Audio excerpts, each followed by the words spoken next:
이와 같이 감찰 결과 확인된 검찰총장의 비위 혐의가 매우 심각하고 중대하여 금일 불가피하게 검찰총장에 대한 징계를 청구하고 검찰총장에 대한 직무 집행 정지 명령을 하게 되었습니다.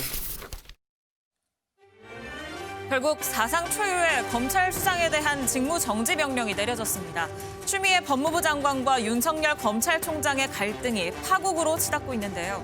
추 장관이 지적한 윤 총장의 비위 6가지는 무엇이고 윤 총장 측은 뭐라고 반박했는지 짚어봤습니다.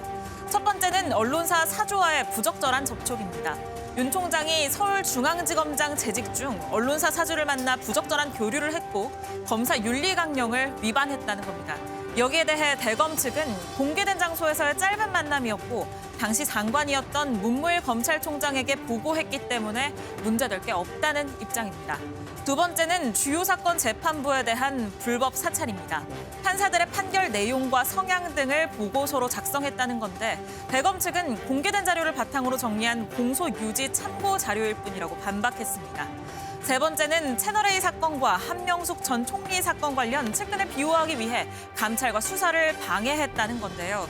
대검 측은 채널A 사건은 감찰보다 강도 높은 수사를 지시했고 한 전 총리 관련 사건은 공문이 법무부에서 대검 감찰부로 바로 내려와 한동안 몰랐다는 점에서 사실 무근이라고 전했습니다.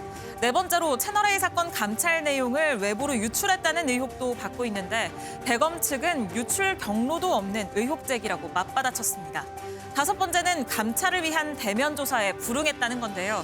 대검 측은 진상 확인 단계라고 보고 서면 답변을 준비하고 있었다는 입장입니다. 추 장관은 또 윤 총장이 지난달 국정감사에서 한 바로 이 발언도 문제 삼았습니다.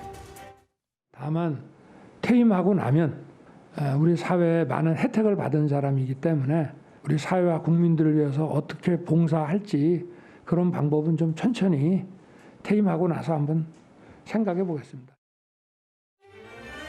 정치적 중립을 어겼다는 건데요. 대검 측은 퇴임 후 거취를 생각해보겠다는 것을 정치 중립 위반이라고 하는 건 논리적 비약이라는 입장입니다.